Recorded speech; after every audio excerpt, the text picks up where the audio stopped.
Alright. Hello, I'm TheZOMBIEJ, and after a successful MOC review, that is, well, go watch the video if you haven't already. It's time to take a look at another Dark Toa. Hang on, let me change the angle of the camera. There we go. That's better. So this, obviously, this is named after a metal band of some sort. Can't remember what kind of metal they are, like black metal, speed metal, whatever. I don't know what to call them. Partial thrash? I don't know. But, there's this band called Kvelertak. And I decided, since I like their music so much, I mean, they're not my favorite band of all time, but hey, they're a great band still. I like their music. It's pretty fucking solid. So, I built a Toa, a Dark Toa, obviously. That's an explanation I have to do at some point. So this is Kvelertak, Toa of Insanity. Yes, he has the Knohi mask of insanity. He is able to project his own insanity onto you, unto you, into you. That sounded redundant. So he is, well, yeah, he's definitely a madman. He's kind of a jackass too. Yeah, he's not a nice guy. He's he's pretty bad. So, he has these things dangling, and well, these are full sets of chains from both of my copies of Umrak the Hunter that I had over the years. And these are not serving as ammunition, they are actually medallions. And he uses to control and mind wipe and whatnot. So, he's able to do that and do it relatively successfully. Sorry. Let's take a look at his weapons. So he has these sword things, which, are mounted like this because that looks fucking awesome. And you see this guy and you're like, why is he holding his swords like that? Oh, wait. Because that's a thing you can do. So, you can hold his weapons like this. And, that's a lot of fun. But he can also hold his weapon, he can swap it around like this when he actually needs to make a kill. And, or have some kind of combat that requires him to hold his sword out like this. And I know it's a sword that's, not held traditionally, but it's like a tonfa or something like that, or whatever. Like Liwa Uniter, he used that, I guess.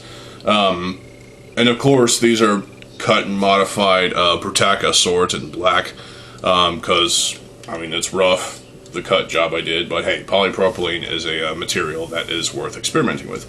And this looks pretty fucking awesome, actually. So this is basically a simple build. Obviously we have a stud right there in transgrain. And, when he has to make a kill, he'll go for it like this. Yeah, he's pretty evil. So this is a simple design. If you want to use this for yourself, you're going to have to sacrifice a Brutaka blade in order to do that, so good luck with that. There's definitely a lot to shave off, but if you can do a better job than me, because, I made some rough cuts here and there, and yeah, that's not a good thing to say, but hey, fuck. So let's take off the swords for now. I call them swords because they're swords. So Kvelertak, his arms are the exact same as Umrak's, but these are obviously flipped around, and these 4 long armor shells, and he has these gunmetal skull villain pieces right there. The torso armor is the exact same, chest armor and ribcage armor. These I added on these 4 long armor shells in transgreen because I actually think it looks cool. It looks like he's, more bulked up and awesome. And of course, he does have the Mask of Umarak. But, you know, obviously I removed the horns or the stuff and, you know, replaced the 4-long axle with the 2-length axle. And there you go. There was a lot of work that went into this torso, and I guess I could show that off real quick. Obviously, he does still have the waist articulation, so that plays pretty fucking well with him having the swords like that. Back here, you know, we still have these 4 long armor shells. One's upside down, one's not. You have this assembly here with the a beast jaw. I was originally going to have it in a different orientation, but then I realized, yeah, it looks kind of stupid, so I made it like this, and yeah, that looks much better.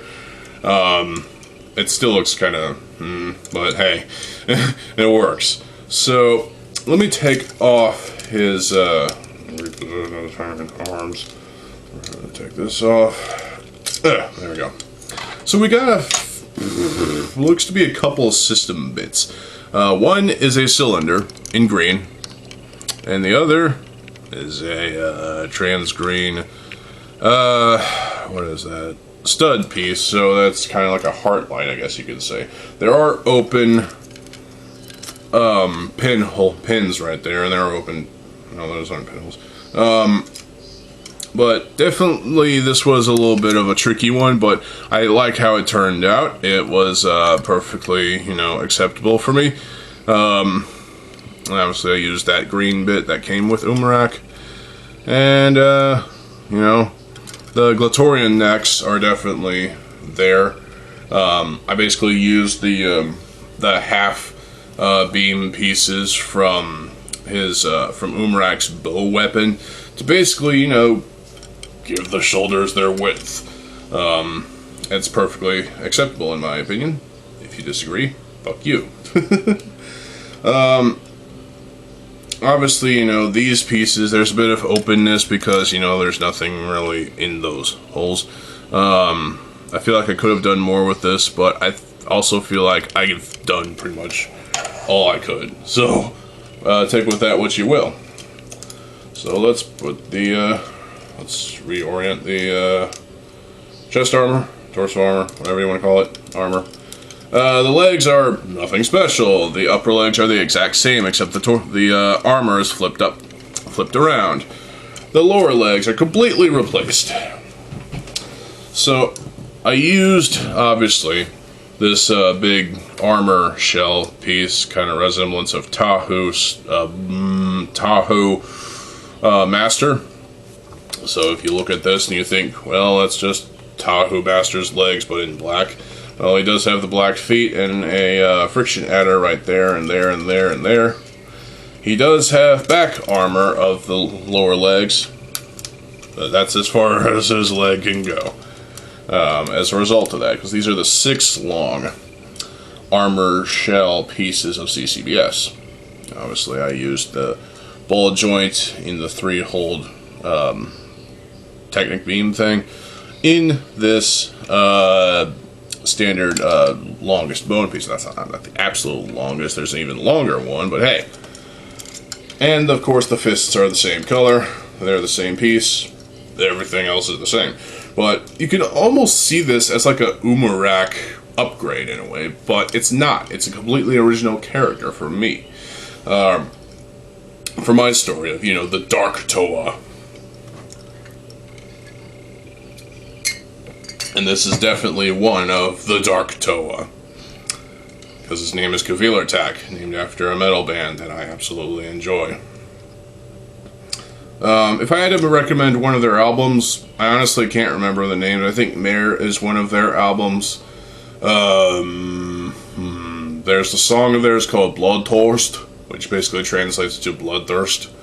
I think they're a Norwegian band. I could be wrong. Articulation-wise, you know, obviously, you know, you got the waist articulation, which helps with, you know, his swords being extended out. He can hyperextend his knee, which is not okay, but that was not supposed to happen. I apologize. Fuck me running. So, pop that back on. There we go. kind of sandwich that in. Legs can go like that. Go that. You can still get him in some dynamic poses with his legs. His head can move freely. Probably a little too freely, but hey, it works. The arms, limitations up the wazoo, because, you know, these keep hitting these front armor pieces I added on. But the lower arms and the hands can articulate, obviously. And, you know what? These medallions that help him control could probably connect somewhere else on him if you don't want them to. Well, they could hang off his shoulder armor like that, but they hang off like this because it's easy access. So, with that being said, let's give him back his weapons and let's put him in the slashing orientation, because he can do it like this for combat. So, there's one blade, and here's the other. If you really do want to use this weapon design, you're going to have to cut the Kvelertak blade. And I already said that. If you want it in silver, do it in silver. I don't care. But I chose black because that's what I had available. So, here we go. He's got the sword weapons. I call them swords because they are swords. And, well, let's put him in a pose where he can actually, you know, utilize this function on stand Kvelertak.